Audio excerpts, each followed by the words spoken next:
Good evening, everyone. Good evening. I'm Frank Musio. I'm the Director of Guidance here at Wantagh Schools, and I'm pleased to present part one of our College Evening Workshop series. Tonight, we're going to talk about what I call the necessary evil. It's the SATs and the ACTs, and we all have to go through it. So why not? My opinion is if we're going to play this game, let's play to win. Let's prepare our students, give them the best advantage. Next week, we're going to talk about the process and what we do in February and what you do in March and what you do in April and so on. And then the following week, we're going to talk about how colleges evaluate our students and how you as families evaluate colleges. And then our finale will be financial aid. So I hope you can make all 4 sessions. Tonight, I'm very pleased to have my friend Tom Ellers. He is the founder of Methodize. And Methodize is not only a test prep company, but they also are, we subscribe to Methodize, and every Wantagh High School student has a Methodize account that we have introduced them to in our 10th grade career program. So we can go over that as well. So without further ado, let me introduce Mr. Tom Ellers. Thank you. Thanks, Frank. Thanks, everyone, for coming out. I know we've all got a million things to do, and obviously it's nasty out, so I appreciate everyone coming out. I've been helping students and families prepare for the SAT and ACT for the last 26 years. It's crazy to say that.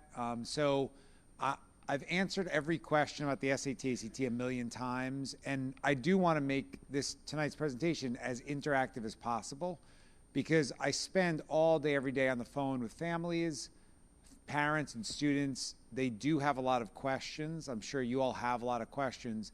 I'm going to talk fairly quickly because there's a lot for me to get through. And again, we're all busy. You know, I don't want to keep anyone here all night, but there is a lot of information to share. So I'll talk quickly, and I'll answer a lot of your questions throughout my presentation. But of course, if you have a question, I'm going to take some questions at the end.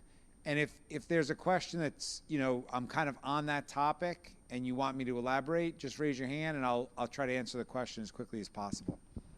So just one little quick thing about my background. I grew up right here on Long Island. I went to Bayshore High School, so just down the South Shore in Suffolk County. From Bayshore, I went to Princeton University. I did the teacher preparation program at Princeton. And I came back to Long Island, and my parents spent their whole careers as teachers. And they said, you know, Tom, we have a lot of students here at our school who are not doing well in the SAT, ACT. Maybe you could help them. And that was back in 1998. And I started tutoring students, and I was struck by how quickly students were improving their scores. And it was because they were taking these tests without any strategies, without any techniques. They didn't know how to deal with the timing aspect, right? I'm sure all of you are aware that completing the SAT and ACT in time, it can be a challenge. So there are strategies for moving through the sections more quickly. And in most cases, the students didn't even know what they were being tested on. They didn't even know what concepts they were being tested on. So I would work with a student for an hour. At the end of the hour, the student would say thank you. The parent would say thank you. The parent would say, would you like a chicken cutlet Parmesan hero? All right. I was like, okay. And then once parents started offering warm chocolate chip cookies, I said, that's it. I'm doing this all day, every day. And I just drove around Long Island like a chicken with my head cut off, trying to earn as many chocolate chip cookies as possible. And I did that for 10 years. And then from there, the business grew, and we built a program that, as Mr. Musio said, every single Wantagh student already has access to my program. The school is providing students with access, and I'll explain that in a few minutes. So we created that program so students could learn every trick, every strategy, whenever it's good for them, at their own pace. And again, I'll share that in a second. So that's just a little bit about my background. So let's jump into the presentation. So our goal tonight is very straightforward. I want to help every Wantagh student use higher test scores, A, to have more choices after college, nobody wants to, after high school, excuse me, nobody wants to apply to 9 schools and only get into 2 or 3. I want students to have as many choices as possible. That's number one. And number two is I want to help Wantagh students earn as much scholarship money as possible. I'm sure many of you are aware that when a student scores higher on the SAT or ACT, when they have a higher GPA, they're offered a larger academic merit aid package from many colleges. We have had many, many situations where a student just scored 50 points higher on the SAT and were offered an extra $3,000 or $4,000 or $5,000 a year in extra scholarship or merit aid money. That's a very, very common situation. So our goals tonight are very important. All right, everybody wants to have more choices. Everybody wants to save as much money on college as possible, and they're very achievable. I'm very passionate that every single student and every single Wantagh student can score much higher on these exams.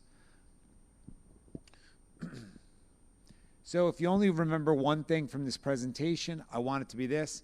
These tests are incredibly predictable. They literally test students on the same information over and over again. They're very repetitive. They're very redundant. Okay? So we know exactly what students are going to be tested on. There's no mystery.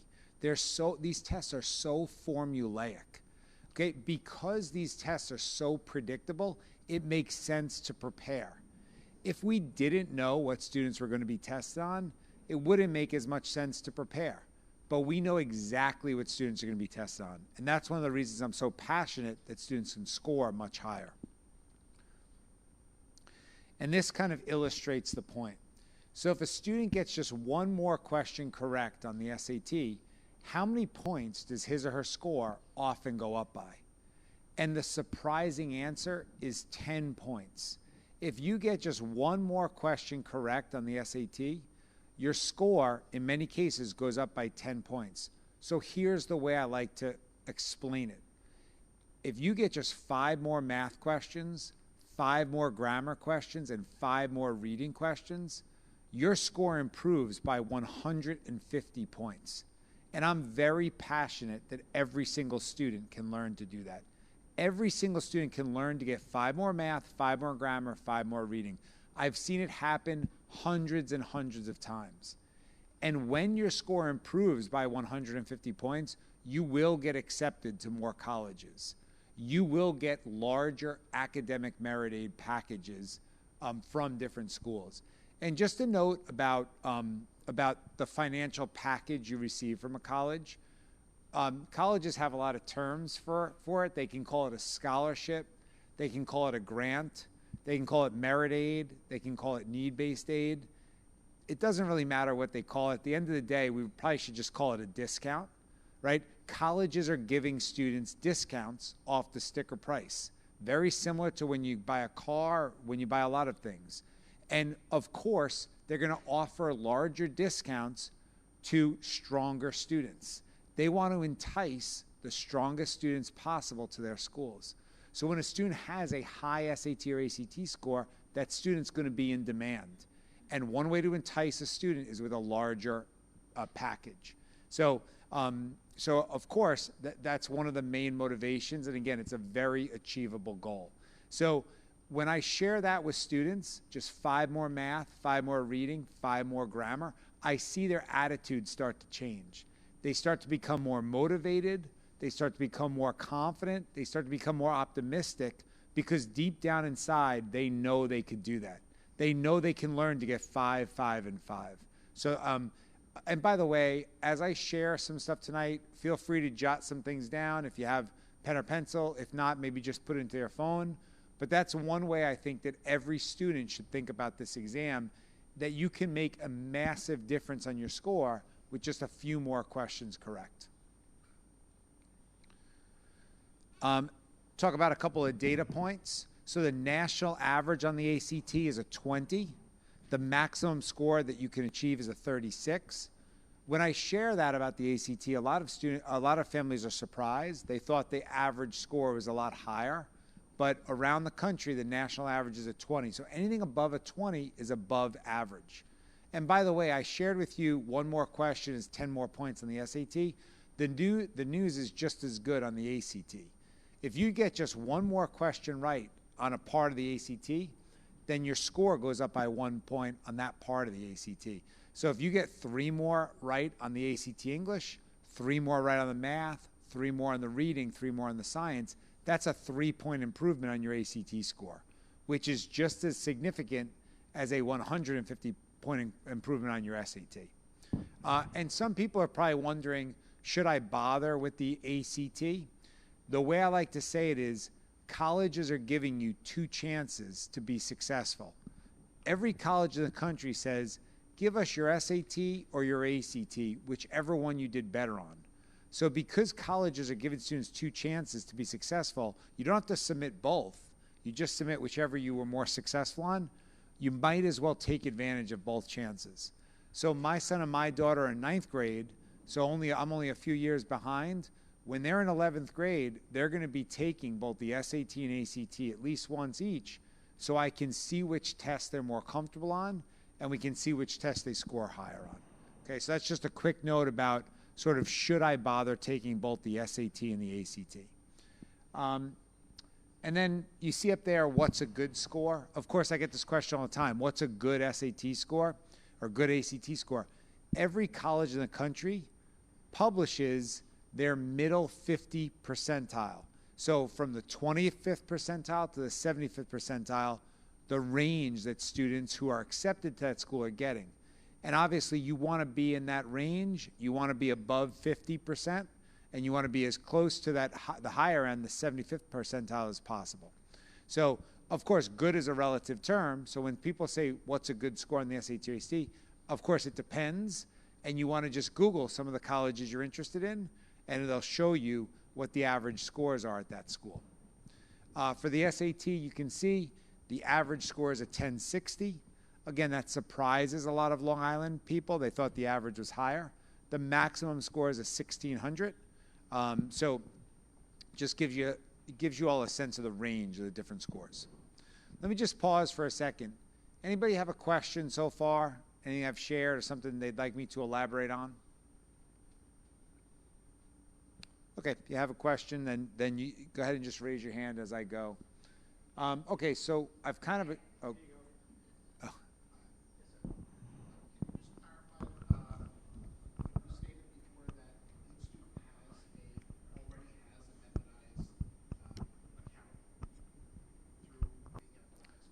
Yeah, so the question is just clarifying, of course, the question is just clarifying that every Wantos student already has a Methodize account. Methodize is my program.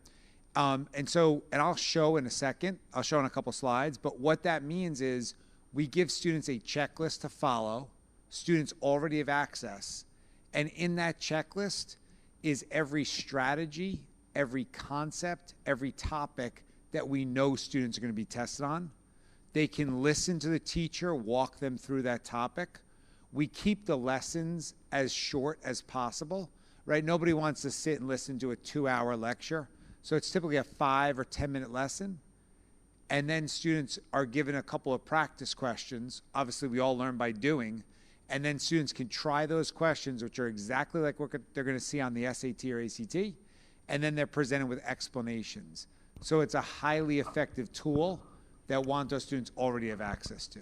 Tom, may I jump in?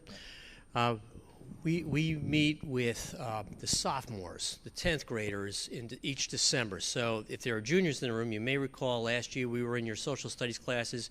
We talked about careers and stuff like that. And we also showed that in ClassLink, on your Chromebook, if you click on Methodize, it's a single sign-in. You don't even need to sign in.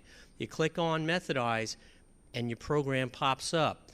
And, you know, I have a son in 11th grade as well, and I had him start on Methodize because I said, rather than go to a class at night, why don't you get your feet wet with this program? And it's offered in his school as well. And once he caught on with it, he liked it because it was self-paced. He could do it in his pajamas on a Sunday. He could do it after homework. It wasn't as if it was a Tuesday night at 7:30. So I found that very valuable. I find it very valuable to our students too.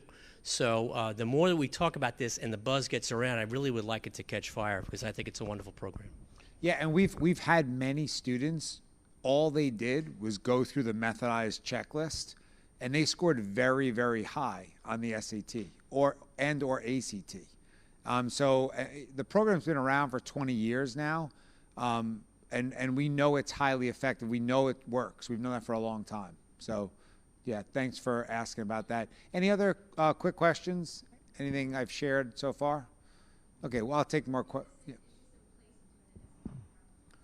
Great question. So the question is, would Methodize be in place of doing an SAT prep course? And the answer is absolutely yes. Like, the way I like to describe it is, use Methodize first, and then after you've gone through some of the work on Methodize, 25%, 50%, a lot of students benefit from a live class. And when I say a live class, either live in person or live online, right? And we offer classes like that. But yes, absolutely, Methodize can be used in place of a class, or it can be used first, so the student's learning a lot of the material, and then they only have to go to a class or maybe a couple of sessions of private tutoring just to hone in on the sections that are still giving them trouble. Yep, good question. Do you have a follow-up to that question, or? Good. Okay, well, I'll take more questions at the end. Keep moving. So differences between the SAT and ACT, two major differences. One is on the SAT, there are 4 sections on both exams, but on the SAT, 2 of the 4 sections are math sections. On the ACT, only 1 of the 4 sections is a math section. So for students who are stronger in math than they are in verbal or in English, they may feel more comfortable with the SAT because 50% of their score is going to come down to how they perform on those math sections. Let me just see a show of hands. And I'm so glad that so many students are here. It's so much better when students can be here as well. But how many students feel like they're stronger in math than they are in verbal? Or parents, you feel like your son or daughter is stronger in math than they are in verbal? Okay, so for all you with your hands up, you may feel more comfortable with the SAT because half of your score is going to come down to your math sections. Now let me see a show of hands. How many people are stronger in English than they are in math, or their son or daughter is? Okay, all of you with your hands up, I want you to go into the ACT with a chip on your shoulder. I want you to go in with an attitude that you're going to do really well, and I'll explain why. 75% of the ACT comes down to your reading comprehension, your English skills, because you have the ACT English section where they test you on the same 12 grammar rules over and over again. It's such a predictable section. Students who are strong in English can easily memorize those concepts and do very well on the ACT English. Then you have the ACT reading, where they give you a couple of reading passages, and you just have to answer questions based on what's in the passage. Now, you have to move quickly, but the answers are right there in the passages. So strong English students can do very well and can go into that section with a ton of confidence. And then there's the ACT science reasoning section. And a lot of people, it's a sort of a misnomer. They think it's a science section, so they are intimidated by it. But they give you all the information that you need. They give you a chart, a table, or a graph. You have to answer questions based on what they give you. So it's really a reading comprehension section. So 3/4 of your ACT score come down to your reading comprehension skills. The other big difference between the SAT and the ACT, on the ACT you get less time per question. So the ACT is very difficult to finish in time. You have to move very quickly. Now people say, well then why would I even bother with the ACT? The answer is because the questions are more straightforward. They're not as involved, they're not as complicated on average as the SAT questions. So the questions are more straightforward, but you have to move very quickly through those sections. So I just want to make sure everybody knows that when you're going to take the ACT, you cannot double check, you cannot second guess, you can't lose your concentration. You have to move through the section very quickly. Now the good news is, a lot of times your first instinct is going to be correct on the ACT because the questions are straightforward. But again, you have to move quickly.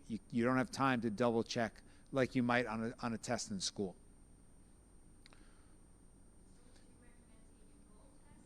I do. Yeah, do I recommend taking both? I do. And I would at least take, so on the methodized program, we have 2 full-length ACT practice exams, and we have 2 full-length SAT practice exams. So if at a minimum, students should be taking a practice ACT and a practice SAT in my methodized program, and then you can easily see which test you scored higher on. It does. It grades it for you. Yep. Well, I say the same thing about my son about pretty much every. So the ACT, and the question is, like, I hadn't really heard of the ACT. The ACT, to be honest with you, has become a lot less popular on Long Island. There are a lot less students taking the ACT, which I think is a shame because, again, some students are going to score higher on the ACT. And if they only took the SAT, they wouldn't have gotten their best score. Now, I will share a fact with everybody. 70% of students score about the same on the 2 exams. So most students are going to score about the same, whether it's SAT or ACT. And by the way, that's not surprising because there's so much overlap between these 2 exams. They're testing students on the same math concepts. Grammar concepts are basically the same on the 2 exams. Reading comprehension strategies are the same. So there's a ton of overlap between the 2 exams. So it's not surprising most kids score about the same. But about 30% of students will score much higher on one test over the other. And so my advice is take each test once. Yep. You don't need to take each test 2 or 3 times. That's overkill, but take each test once. Yes? Great question. Do all colleges accept both? And the short answer is yes. Yeah, you may have heard there's a phrase called test blind. Test blind is a college that won't even look at SAT or ACT scores. And the main group of schools that are test blind, it's the University of California system. So if you're applying to any University of California school, they will not even look at SAT or ACT scores. If you submit them, they won't look. But the vast majority of schools are what's called test optional, meaning you don't have to submit a score to apply to that school. But if you do submit a score, they're going to take it into consideration, right? And it's led to a tremendous amount of confusion and frustration for families, for Mr. Musio and myself. It's just been very confusing, but here's one really simple way to look at it. Everything on a college application is optional, right? It's optional to have a high GPA. It's optional to do extracurricular activities. It's optional to take challenging classes, right? So it's a little bit disingenuous to say test optional. It's another thing you can do to make your application stand out, right? Is to have a strong test score. So for schools that are test optional, if you have a strong test score, if you're in that middle, that 50% or higher, it's going to be to your advantage to submit that score. But then I'm glad you asked the question, do all these schools accept either one? The answer is yes. Yep. And they say, just give us whichever one you scored higher on. Good question. Okay. Oh yeah, if you get a question wrong on the SAT or ACT, you lose how many points? The answer is 0. There is no penalty for a wrong answer. Therefore, there is no reason to leave a question blank. There's no reason to omit a question on either the SAT or ACT. And so a lot of students have heard this, but I feel like it's my job to share this every time I do this presentation, is make sure you answer every question. If you don't answer every question, you're putting yourself at a massive disadvantage, right? Because there's no penalty. So when the time is running short, when you notice there's only a minute or 2 minutes left in the section, make sure you carve out a little time at the end to fill in an answer for every question. Because on both the SAT and ACT, once that section is over, you can't go back to it. So you have to make sure to fill in the answers before the timing's up. And now with this digital SAT, once the timer runs out of the digital SAT on that section, there's literally no way to get back to that section. And if you've left some questions blank, right, you've put yourself at a disadvantage. So just make sure to answer every question. Don't omit. Don't leave questions blank. Okay, so here's a very frequently asked question, right? Students will say to me, how much time do I need to put in? And my answer is 2.5 hours per week. Okay, that's a realistic amount of time. When I was at Bayshore High School, I played 3 sports. I was expected to be on the soccer field or basketball court, 18 hours a week. That was non-negotiable. So to put in 2.5 hours a week preparing for the SAT, and by the way, that's in the 8 to 10 weeks leading up to the exam, that's a realistic amount of time. If you put in 2.5 hours a week, it will make a significant difference on your score. I can promise you that. The SAT and ACT are like most things in life. If you put in, bless you, if you put in the practice, if you put in the repetition, it will make a big difference.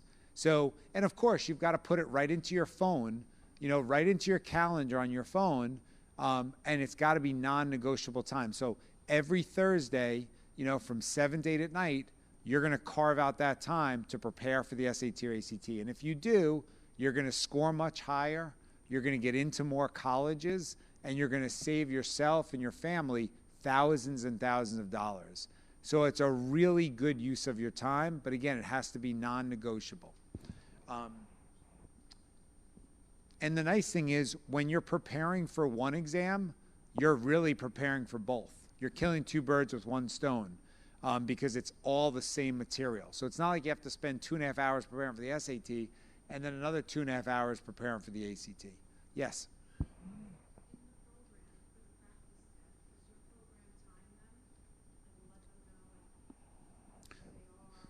Yep. Yeah, great question. So in the methodized program, does the program time students? And the answer is absolutely.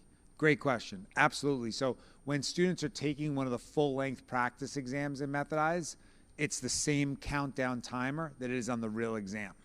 And even on just the practice exercises, we keep a timer going so students can stay cognizant of how long they've been on that question, right? And make sure they're not spending too much time. The timer even turns red after a while. Just a visual reminder that if this was your official exam, you've spent too much time on this question. So yeah, we do keep track of the time. Yeah. Great question. So are our sample exams digital exams? The answer is yes. Yeah, we created a new course that's the digital, because there are some differences between the old SAT and the digital. So yeah, so now we have digital practice exams. Yep. Yeah, so what would I do if I had an 11th grader? What would I do if I was in 11th grade? Or is it we all 11th grade here tonight? Okay, let me just see a show of hands. How many 11th graders or family of 11th graders? Okay, got it. And then 10th graders, 10th grade families? Okay, maybe just a couple. All right, so for this question is appropriate, is for pretty much everybody. So what would I do if I had an 11th grader? So there's something really important. You might want to take a picture of this slide. Certain ACTs have a massive advantage. And that is, you can pay the folks who make the ACT, you can pay an extra $20, and they'll show you all the questions you got right and wrong. So you can actually learn from your mistakes and use that as a springboard to a higher score. And what's tragic to me is in 26 years of doing this, the vast majority of families that I talk to were not aware of this service. So it's called the TIR service. It stands for Test Information Release, and it's only offered on certain exams. So my son and my daughter, when they're in 11th grade, they're going to be taking the ACT in either April or June of their junior year, because here's the way I like to explain it. Imagine taking a 4-hour exam, getting a score you're not completely satisfied with, no one tells you what you did wrong, and then somebody says, go take that exam again. Well, that's absurd. Why would I take the exam again when I don't know what I did wrong the first time? The good news is there's a better way. The better way is to prepare for the April ACT. When you register, and you just go to actstudent.org, of course you can just Google it, register for the ACT. When you register and you're registering for the April or the June exam, you look for a box, they make it very prominent, that says, I want the TIR service. You check that box, you pay an extra $20, and then you get to see every question. It comes back like 2.5 weeks after the test. You see the question you had right and wrong, and again, you can learn from your mistakes. Because this is such a repetitive test, that's an incredibly valuable tool. Unfortunately, they do not offer this tool on the SAT, but here's the workaround for the SAT. The workaround for the SAT is either to go into my methodized program, do a mock exam there. We show you every question you got right and wrong. We show you the explanations. And you can also go on the College Board Blue Book app. That's the same app that students took the PSAT on in the fall. So you go on the College Board Blue Book app, and they have 4 full-length practice exams on there. So in both places, you can see every question, which ones you're getting right and wrong. You just can't see it on the official SAT. Tom, I got to jump in as far as Blue Book. Every student in Wantagh High School has Blue Book on their Chromebook. We load it on everybody's Chromebooks. If you took the PSAT, you know it's there, but if you didn't take the PSAT, rest assured it is there. It's under apps. So if you don't know how to get to your apps, come and see your counselor. We'll teach you how to do that. But everybody has Blue Book. Yeah. And Blue Book is the method through which the SAT is delivered, but you can also practice. Am I right, Tom? Yeah, You could do practice exams or questions on Blue Book. Blue Book is an app, and that's how the SAT is delivered to our students' devices. Yeah. That's what you're actually going to take the SAT on that program. But you can also use the program right now to take a practice exam and get a very accurate sense of where you stand. And just so I'm being very clear, to take a full-length mock exam, it used to be like a 3 or 3.5 hour, ordeal, and now it's a much shorter exam. It's a 2-hour exam. So, we're not asking kids to, move mountains or dig ditches. Sit down for 2 hours, carve out 2 hours, and go on Blue Book, do a practice exam, and you'll know exactly what you're going to score. And if you're not happy with that score, at least you know, and now you can start putting in some work to improve that score, okay? People used to think the SAT was like an IQ test. You're either good at it or you're not. It's simply not true, and that myth was debunked years ago. It's exactly like training for a marathon. If you train for a month, of course you're going to run the marathon faster than if you hadn't trained at all. And then if you train for 3 months, then of course you're going to run the marathon even faster. And we all understand that intuitively. Well, the SAT and ACT are very similar. When you put in the work, you put in the time, you put in the practice, your score, little by little, starts to improve. Just like your time on a marathon, little by little, would start to improve. Was there a question over here? Yeah. Great question. So is the Blue Book just for the SATs? Yes. The ACT is still being offered paper and pencil. It's not offered on an app. So for the ACT, you can actually just Google, like, practice ACT exam, and practice ACTs will come up. You could also buy a book on Amazon, Barnes & Noble. It's a large red book, and it says the official ACT prep guide, and then you can take practice exams in that book. But of course, in addition, you have access to Methodize through Wantagh, where you can take a practice ACT right inside of my application. Okay. So this is incredibly important, being able to see what you did wrong. And then the only reason I put September, December is the ACT has not announced when they're going to make the TIR available in the fall/winter, but that'll come out soon, and we can kind of update that when it comes out. You can just Google this, but these are all the test dates for this school year. The nice thing about this slide is you can see there are many choices throughout the year to take the ACT. So 7 different times throughout the year. So you're not pigeonholed into one test date.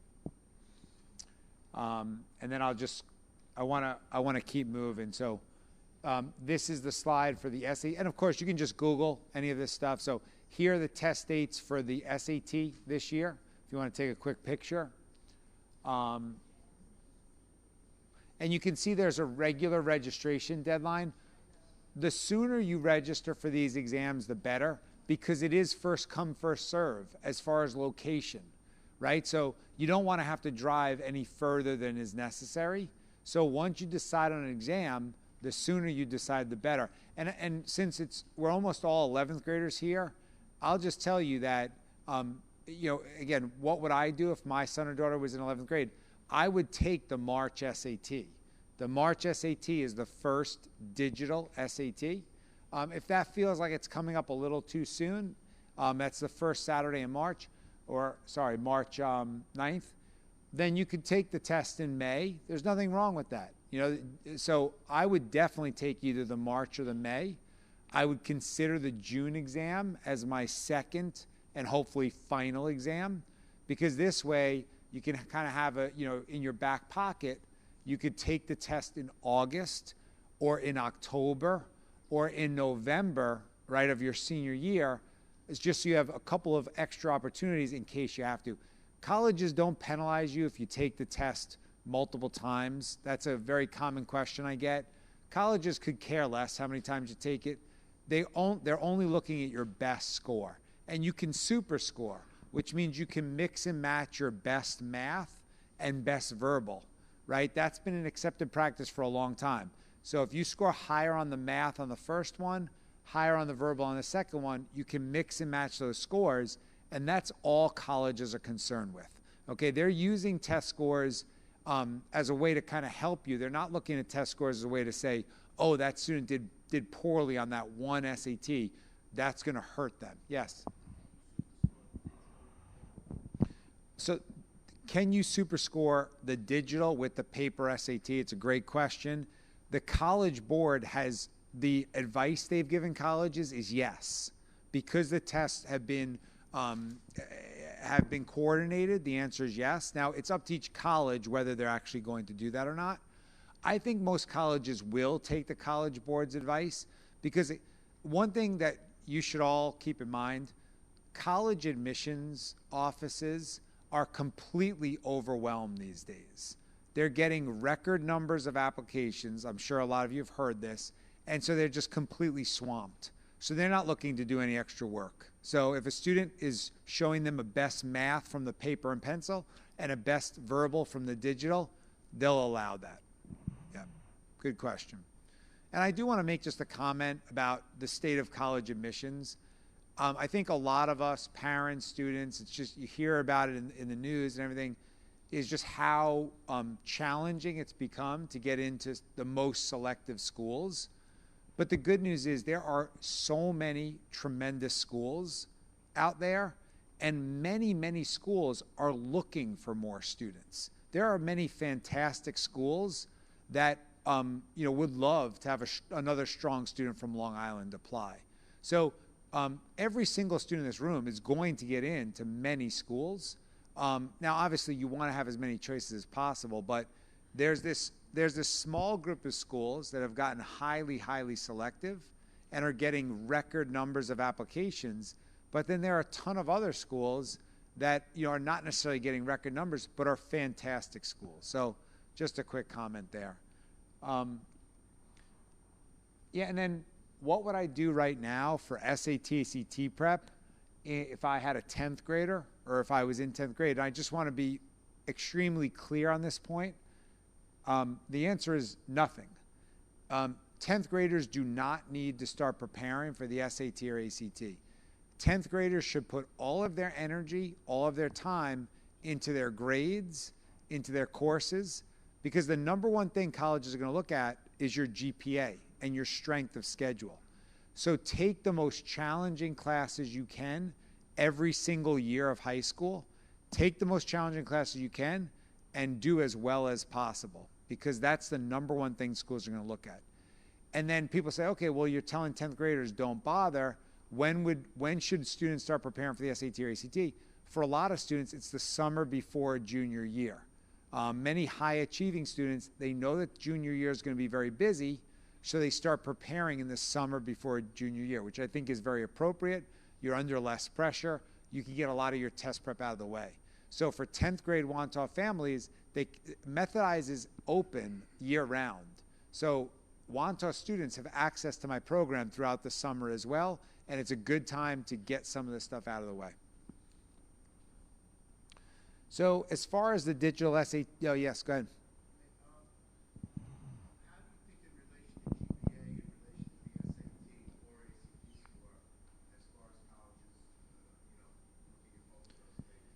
Yep.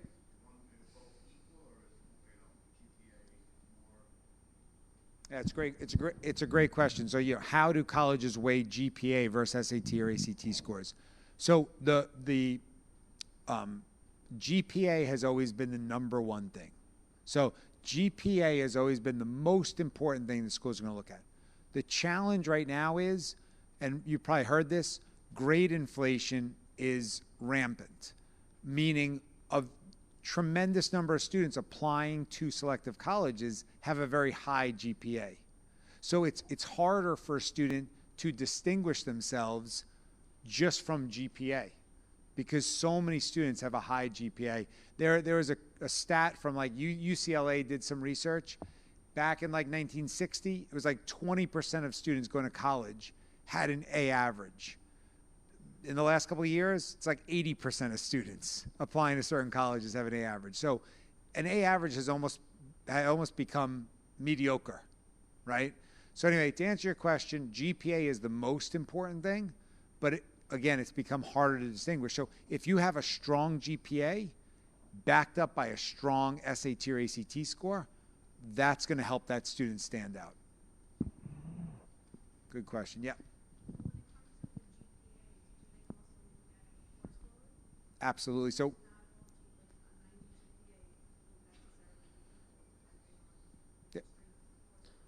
absolutely. So do colleges look at the course load and the difficulty of the classes? And of course, the answer is absolutely yes. Colleges are very sophisticated. They know what are the most challenging classes at different high schools. So 100%, they're looking to see how challenging the courses are. So always take the most challenging classes you can because it's going to make a difference. Yep. So, yeah, just a couple quick things about the digital SAT, right? Because it is a very different test. So students will take it on a laptop or tablet. We've already discussed that. So check out that second bullet point. It's a much shorter exam. The College Board is responding to criticism that the SAT was too long, that it was more of a test of endurance, a test of stamina, than it was a test of knowledge. So they figured out a way, and I'll explain what they did. They figured out a way to make the SAT much shorter while still being as reliable as valid. So instead of 3 hours of working time, it's now 2 hours and 15 minutes of working time. So that's a massive improvement. It's a much shorter exam. Plus, you can see the third bullet point, students are getting more time per question. And again, the College Board is responding to criticism that students didn't have enough time to finish the exam. And that was a flaw in the exam, in a lot of people's opinion. So the SAT said we're going to give students more time per question. So that's a nice thing for many students.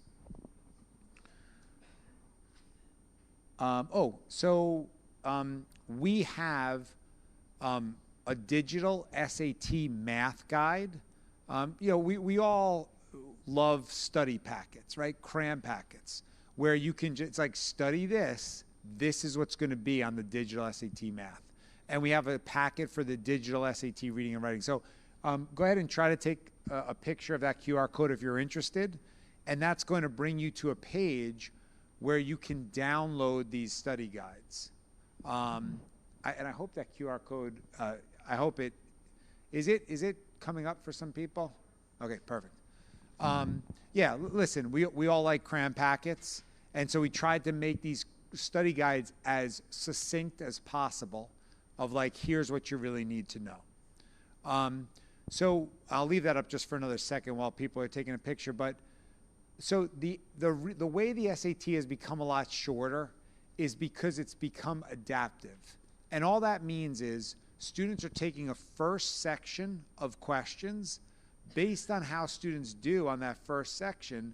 They're either being routed into a more difficult second section or to a less difficult second section. Our goal is that every single Wantagh student is routed into that more difficult second section, because the only way to get a top score on the SAT is to be routed into that more difficult second section. Now, so let me just put this slide up. So this shows the format. You get a first set of reading and writing. Writing is really grammar. So it's a first set of reading and grammar questions. You just need to get about half of the questions correct. If you get at least half of the questions correct, you get routed into the more challenging second module. And that's where you want to be. Because the only way to get a top score is to be routed into that more challenging second module. Now, of course, people say, oh, this seems like it's unfair. If a student starts off slowly, they're going to be penalized. But it's definitely fair, and it's really no different than the old exam in this way. To get a top score, you've always had to do well on the entire exam. It's not like on the old SAT, you could have started off slow and then still gotten a great score. You have to do well throughout the whole test. So on this adaptive SAT, you take that first section, get at least half the questions right, get routed into the more difficult second section, and then you have the opportunity to get a top score.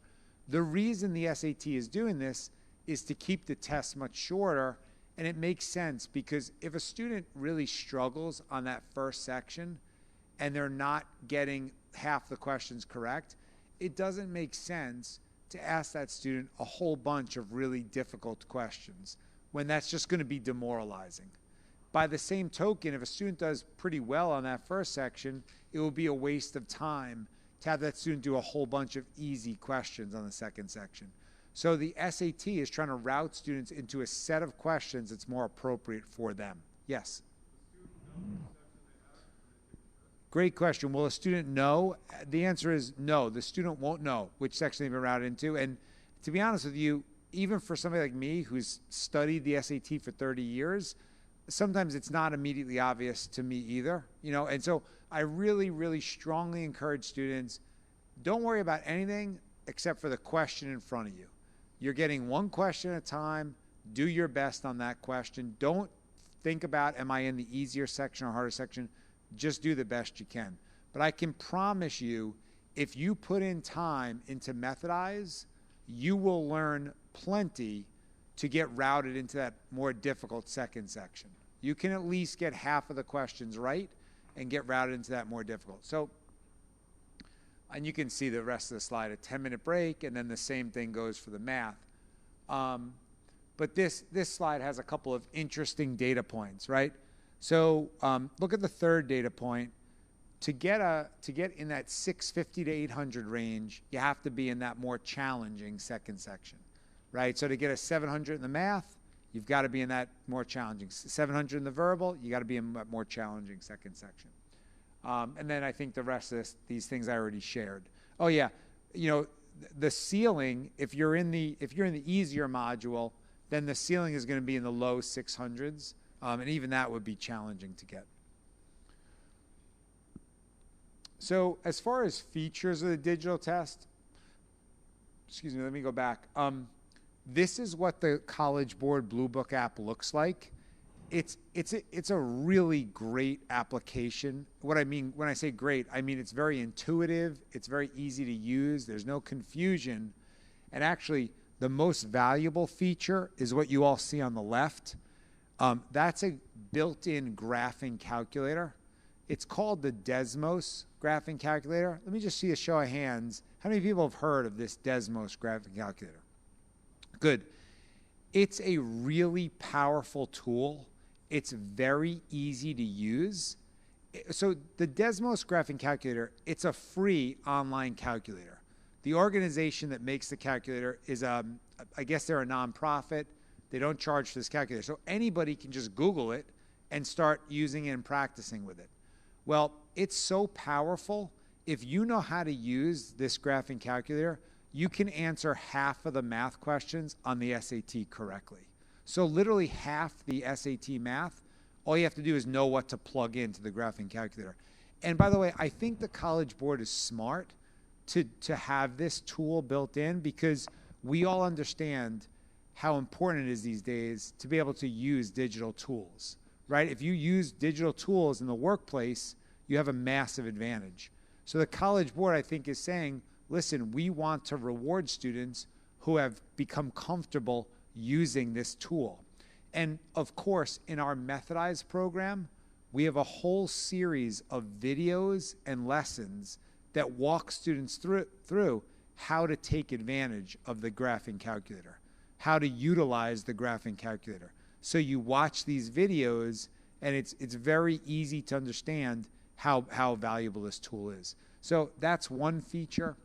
Also, you can see at top middle, there's the timer, which you can hide the timer. And it was dumb of me to have it at 0. It doesn't matter. Just imagine it said like 10 minutes.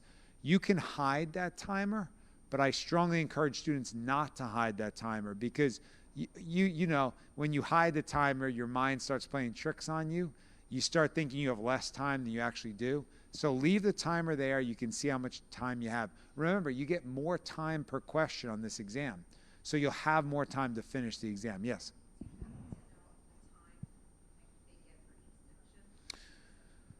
Yeah, so it's great. Do I happen to know the time you get for each section? So great question. I don't have it off the top of my head. I think for the verbal, it's like 35 minutes.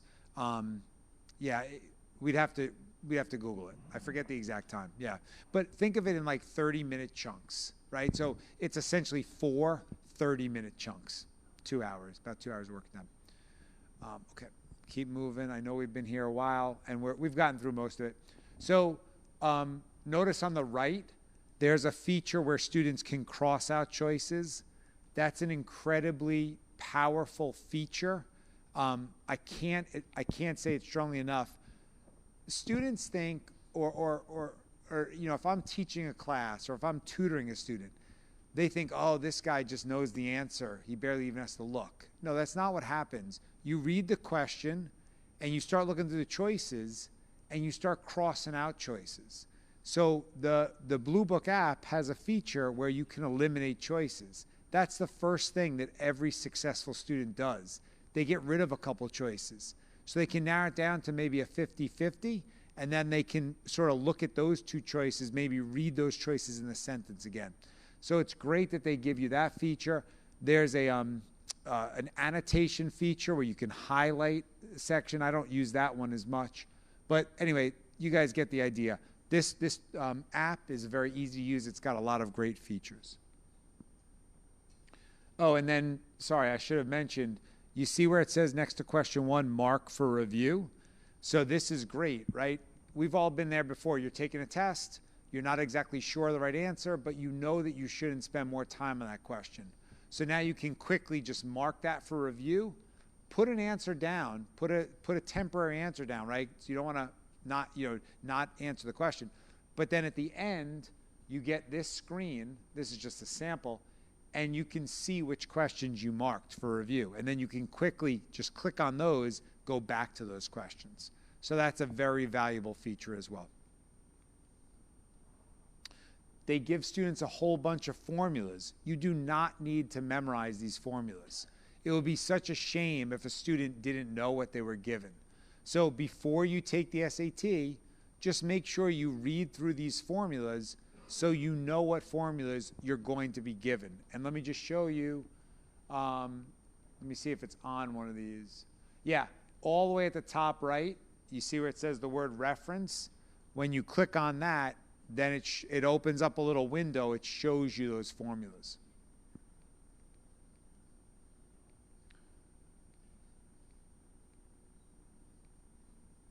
Okay, so what's the next step, right? This is probably the most important question of the whole night. What's the next step? How can I improve my score as efficiently as possible?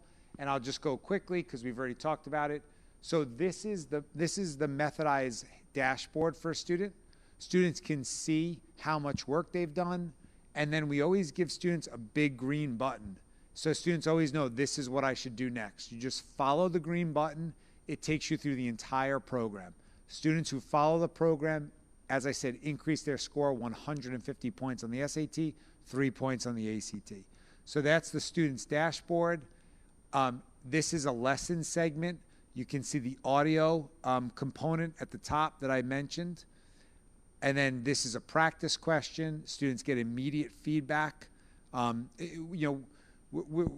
any tool these days, we want to make this as user-friendly as possible. Like, we can't make it any easier for students to improve. You spend 5 minutes listening, then you try a couple of problems, and then you're presented with explanations, video explanations, written explanations, where the teacher's walking you through. If you ever see a question like this is how you handle it every time. By the way, when you work on Methodize, not only will you score much higher on the SAT and ACT, these are the same skills you need for success in high school, college, and beyond. So it's a very, very good use of your time. You're not just doing it for a better test score. This is the stuff you need to know anyway. And then we have the diagnostic exams, as I mentioned. We have full-length exams, as I mentioned. We have a vocabulary builder where students can very quickly improve their vocabulary. Vocabulary is actually more important on the digital SAT than it was on the paper and pencil. There are a bunch of questions that are basically just glorified vocabulary questions. So we have a tool where students can quickly quiz themselves on the most common words. And you can see that we keep a words mastered section. So students can see their words mastered column get larger and larger. It takes about 30 minutes to get 15 words into words mastered. So that's a perfect goal. Get 15 more words into your words mastered each week. You do that for 10 weeks, you're gonna have 150 words in your words mastered column, right? And obviously having a strong vocabulary makes a massive difference, right? It gives you a huge edge as far as a reader and a writer. Okay, so somebody asked earlier about live classes. We offer many, many classes, and the flyer, I'm sure most of you took it when you came in, and if you didn't, there's a table there. We have a flyer. We offer many different classes because we're trying to accommodate many different schedules. So the QR codes are on that flyer, but also jot down, we do have a coupon code, so any Wantagh family can save $100. And you can see at the top, the code, it's really simple. It's just 100 off. So these are 18-hour classes, so it's 18 hours of live instruction, and they're normally $4.99, but with that coupon code, it's $3.99, okay? So $100 off.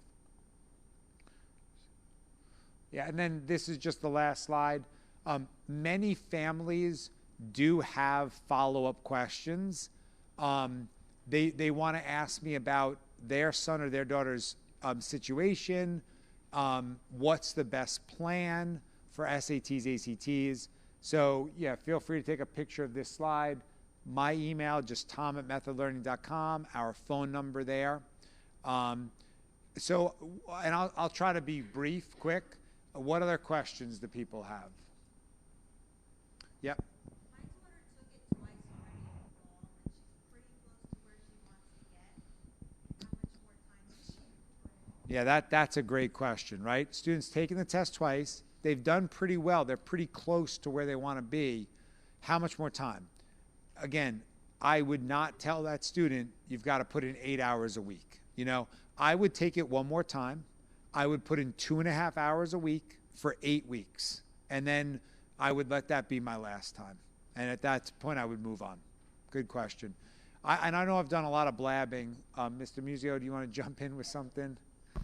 No, I'm thinking of that question, actually. It turns into a half hour per evening, Sunday through Thursday night. And I think we can get ourselves to do that.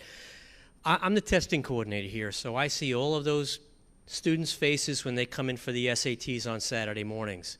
And what I want for those students is to say, bring it on. I put the time in. I'm ready. I'm not nervous. I did my homework. And that's really, I think, what we're trying to say is if we can put that kind of time in, then it's just, I'm going to be relaxed, I'm going to be ready, and you're going to get your best score. Yeah, this is a test that you can beat. This is a test that it would be much worse if it was really a random test and we had no idea what you're going to be tested on. It would also be much worse if you only have one chance to take it. If the college has said you only get one chance, it's do or die, right? But humans are nervous for things in life when we really aren't prepared. So as Mr. Musio said, my goal, I want students walking in saying, I know what I'm going to be tested on. I actually know about how I'm going to do, because you can take a practice exam and you can see exactly what you're going to score. So there shouldn't be any mystery. And that takes some of the anxiety. And of course, if that score you're not happy with, then you just got to put in the work. Good question. What other questions? Anything for me to elaborate on?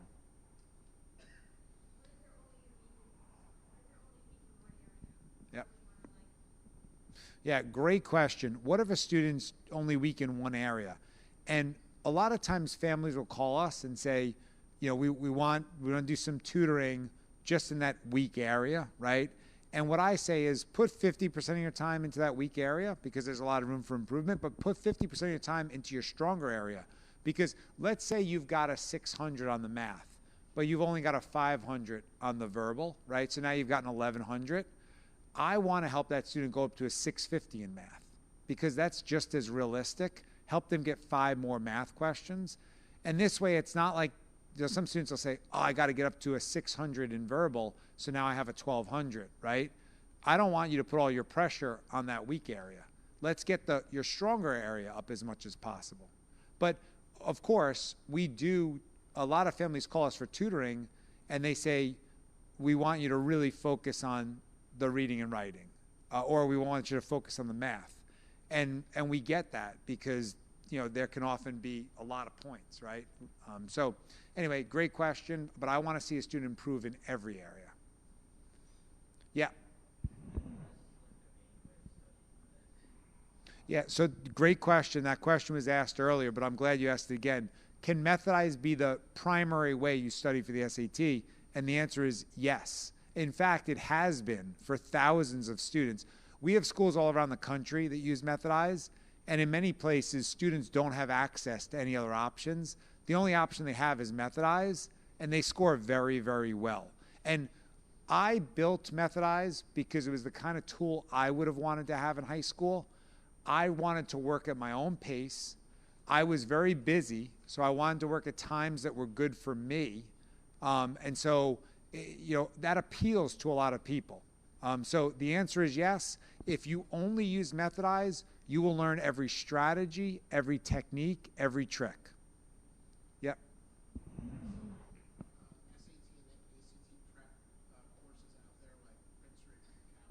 Yep. Some of which guarantee higher scores after taking classes. How does methodized compare or contrast with some of the other prep classes that are? Yep, good question. So there's so many tech prep companies out there. Many of them or some of them offer guarantees. Like, how do we compare? Unfortunately, the fine print on the guarantees are, hey, if you don't go up 150 points, you can just take another Princeton review class, right? But that's the last thing anybody's going to do. If they sat through a whole course, they didn't improve, they're not going to sit through another one. I think there are many, many great test prep companies out there. It would be hard for me to imagine a company doing a better job than we do, because the people who tutor for method, like, it's pretty sad actually. They take every single test that comes out. They go through every single question. Now, I'm sure other companies are doing the same thing, but you can't do more than that, right? So you just get to the point where you know the test really well. Then the other thing is, like companies like the Princeton Review, their SAT course might be $800, $900, $1,000. And they can charge more because they have a bigger name, obviously. But yeah, there are a ton of options out there. And I would just start with methodized. You know, it doesn't cost anything. And then if you feel like you need a little more, then, you know, we have options or choices. Yeah, yep.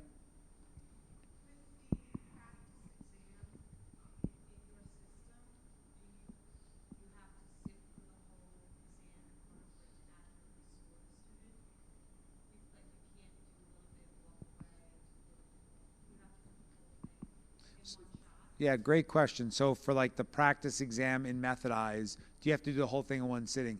You don't actually. So you can do it in 4 30-minute chunks, right? It's better if you do it all in one sitting, right? And by the way, that goes for the College Board Blue Book app as well. You can do it in 4 30-minute chunks when you do a practice exam, but better to do it all in one sitting. Good question. Yep. Any other questions? Yep. Oh, sorry. Say no. Yeah, go ahead.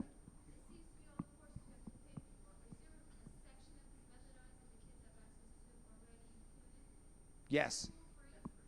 Yes. The entire methodized program is free. I don't even like using the word free because it's not a free program. The district pays for it. And I only say that because a lot of times people hear the word free and they think it must be, yeah. Yeah. Yeah, so I want to make sure I'm being clear. There is no cost to the family. Doesn't cost them. Yes. Yes, ma'am.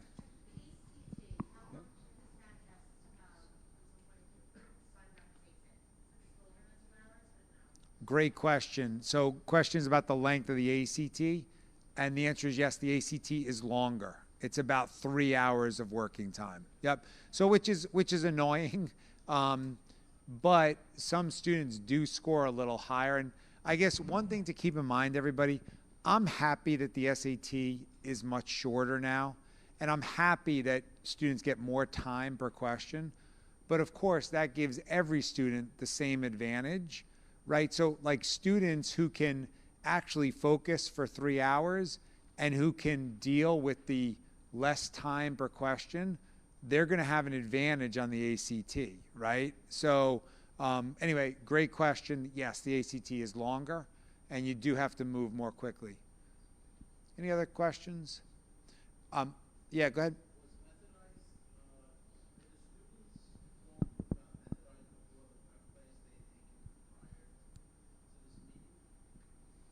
Would students have known about Methodize? Yes. As Mr. Musio said, they went into 10th grade classes. Yep, yeah.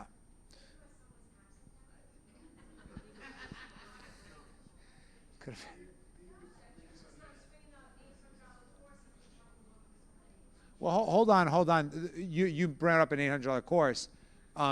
Look, the Methodized program is very good, but let's all be honest, right? Students have to be self-motivated, right? Self-disciplined. And so that's why so many people do choose a course, right? Because for those days and times, you have to be at the course, right? But anyway, I'm really happy so many people are here tonight because, and by the way, I know there were many other Wantagh families that probably wanted to be here tonight, but had something else that they had to go to. I know you all have a lot of friends, classmates, teammates. Please share this information, this knowledge, because it's every high school. And look, I'll just speak about my son. You know, this knucklehead won't say how is school today? You know, what nothing. You know, so he would have told me I never learned about this. You know, he actually would have swore up and down he never learned about it. So anyway, let's share the knowledge. I'm going to stick around, but I know we've been here a long time. So thanks, everybody, for all your time.